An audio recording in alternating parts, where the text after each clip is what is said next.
रुचिक पर्वते बांकिया गड़े झालेश्वरी गोपीनाथ उद्धार करी चर्चिका पाखरे पूजिबे तारे समस्त।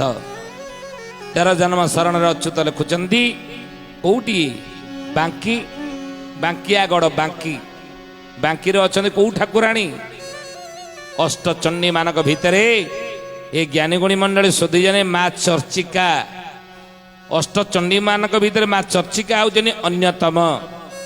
ये चर्चिकांगर कहा जाए माँ चर्चिका अष्टचंडी मानक भितर बहुत होउचनी कौन ना क्रोधी बहुत क्रोधी होउचनी माँ चर्चिका।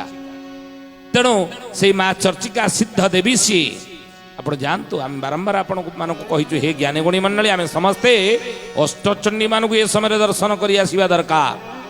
ये समय रे 20 रु आपण 27 भितर अष्टचंडी मानकर दर्शन टिके करंतु कहीं ना वर्तमान समय रे ये चंडी शक्ति मानकर बहुत प्रादुर्भाव संसार रहिबो। कहिनु रोग रूपे जोग माया शरीर खेलिब काहारी आयत बाबू सेठारे नथिबो।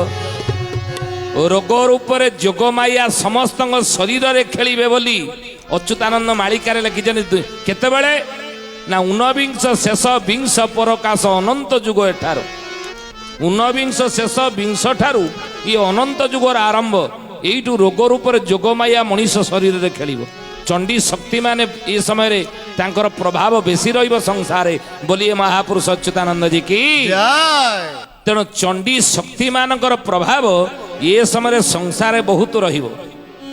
जेतबेले दुर्गा पूजा समय हेबो जेतबेले माँ पूजित हेबे अष्टमी दिन जेतबेले माँ पूजा पाइबे संधि पूजा जेतबेले हेबो ये संधि पूजा रे सेतबेले चंडी शक्ति माने जाके शांत हेबे ध्यान देबे कथा ऊपर ता पूर्वर नह ये चंडी शक्ति माने जो माने वर्तमान रोग रूप रे संसार खेलुचंती जोग माया रोग रूपे जोग माया संसार खेलिबो परा महापुरुष लिखिचंती एवं से जोग माया महापुरुष कहउचंती जे 20 देवे वर्ष बोलाइब बहु बीतिपात हेब अजणा लोगरे प्राणी मरिबे हाहाकार पड़ी जीवो।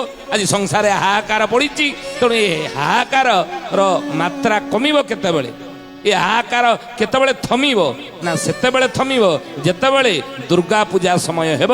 महापुरुष कहउचंदी ये कथा माँ जेतेबेले आविर्भाव हेबे धरावतरण हेबे मांगर पूजा हेब अष्टमी दिन संधि पूजा जेतेबेले मांगर हेब एवं से समय महापुरुष कहउचंदी ये चंडी शक्ति माने सेतेबेले शांत हेबे।